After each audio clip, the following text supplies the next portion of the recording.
नमस्कार मित्रमैत्रिणींनो, कसे आहात? मस्त ना.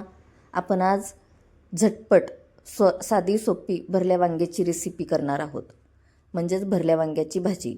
आपण पाणी घेतलं आहे, पाण्यामध्ये वांगी टाकलेली आहेत. एक कांदा घेतला आहे, एक लसूण. आपण हे चिरून घेणार आहोत कांदा. आपण आपल्या यूट्यूब चॅनलवरती सहज सोपी घरात उपलब्ध असणाऱ्या पदार्थांपासून झटपट छान पदार्थ बनवता येतील अशा रेसिपी टाकत आहोत. आपण एक लसूण घेतला आहे, तो सोलून घेतला. लसणाच्या पाकळ्या तुम्ही बघताय, मस्त खलबत्त्यात आपण कुटून घेणार आहोत. आपली रोज नवनवीन रेसिपी पाहण्यासाठी आपल्या यूट्यूब चॅनलला लाईक करा, शेअर करा, सबस्क्राईब करा, फॉलो करा आणि रोज नवनवीन रेसिपी आपल्यापर्यंत पोहोचून जाईल. आपण कांदा चिरून घेतला आहे, लसूण छान ठेचून घेतला आहे. शेंगदाण्याचं कूट आहे हे, जे आपल्या रोज घरात उपलब्ध असतंच. आपण वांगी चिरून घेतो आहे. वांग्याच्या मागची बाजू उन्हामुळे थोडीशी वाळल्यासारखी झाली होती, त्याच्यामुळं आपण ती काढून टाकली आहे. आणि नेहमी आपण समोरच्या बाजूनी वांगी कापून घेतो. आपण देठाच्या बाजूनी छान मस्त वांगी कट करून घेतलेली आहेत. आता कट केल्यानंतर आपण पाण्यात टाकलीत वांगी. हे बघा, आपण बघताय उलट्या साईडनी कट करून घेतलीत. कधीतरी अशी पण करू शकता.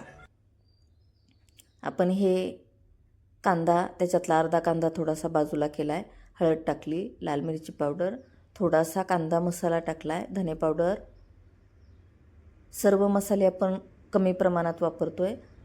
थोडासा गरम मसाला.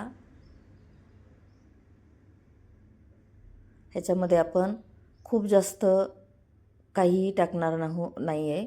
मीठ घेतो आहे.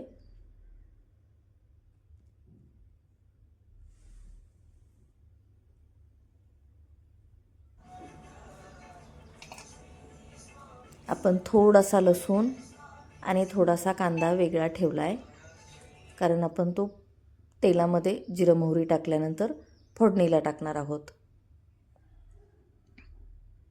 ह्याच्यामध्ये थोडंसं पाणी घेतलं आपण आणि हे सर्व मिश्रण मिक्स केलं. ओला मसाला जो असतो भरण्यासाठी, आता वांग्यामध्ये हा तयार मसाला आपण भरतो आहे.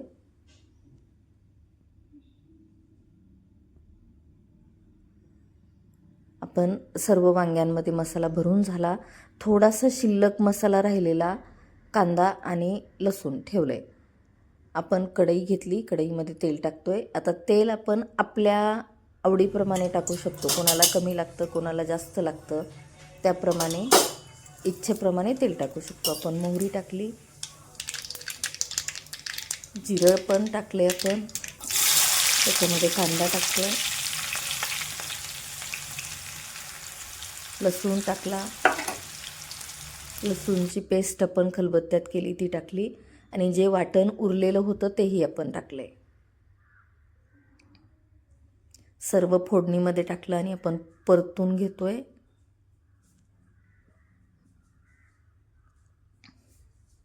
छान परतून झालं. थोडा वेळ आपण ठेवतोय. हळद टाकली, लाल तिखट म्हणजे अगदी सिंपल मिरची पावडर, थोडासा गरम मसाला, थोडीशी धने पावडर.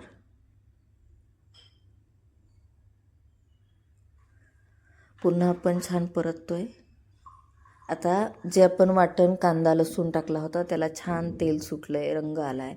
आपण त्याच्यामध्ये सर्व तयार वांगी टाकली आणि एक झाकण ठेवलं. त्याच्यामध्ये आपण पाणी ओतलं होतं आणि तेच गरम पाणी आपण भाजीमध्ये टाकतो आहे. पुन्हा पाणी ठेवलं आहे, कारण वांग्यामध्ये जर पाणी टाकायचं असेल, रस्सा भाजी करायची असेल, तर आपण वेगळ्याने गरम पाणी करण्यापेक्षा त्यात कढईवर भांड्यावर जे ताट ठेवतो त्याच्यात पाणी ओतलं की पाणी छान गरम होतं आणि झाकणामुळे लवकर भाजी शिजते, गॅस कमी लागतो, झटपट भाजी शिजते. हे वांग्याची भाजी बघा शिजत आली आहे छान. आपल्याला जसा हवा तसा रंग आला आहे. आपण गॅस बारीक केला आणि भाकरी करतो आहे. मस्त गरमागरम वांग्याची भाजी आणि गरम छान भाकरी. अशा चवीची एकदम रंगतच न्यारी. कोणाकोणाला भाकरी येतात छान आणि कोणाकोणाला वांग्याची भाजी येते, कमेंट्समध्ये नक्की सांगा. आणि कोणाला खायला आवडतं वांग्याची भाजी आणि गरम भाकरी.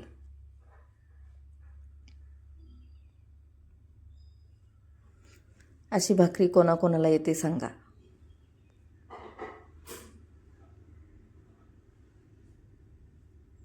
हे बघा छान गोल मोठी भाकरी झाली. तवा गरम झाला आहे. तव्यावर भाकरी टाकून घेतली.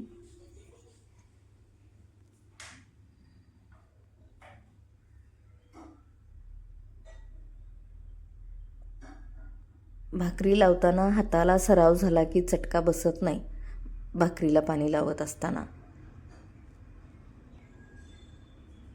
खरं तर स्वयंपाकघरामध्ये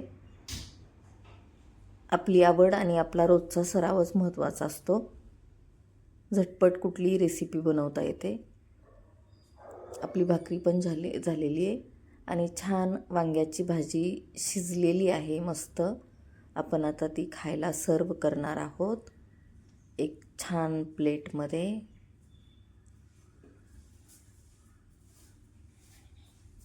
तुम्ही बघताय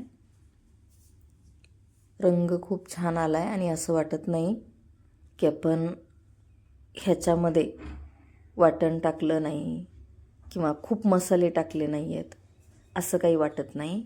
असं वाटतं की खूप मसालेदार भाजी आहे आणि खूप वाटण करून केलेली असेल.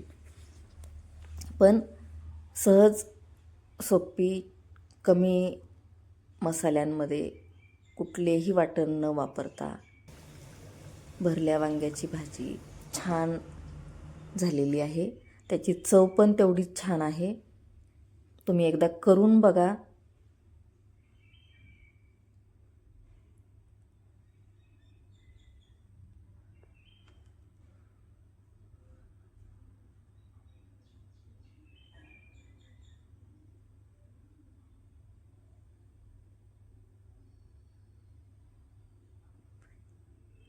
करून बघा आणि खाऊन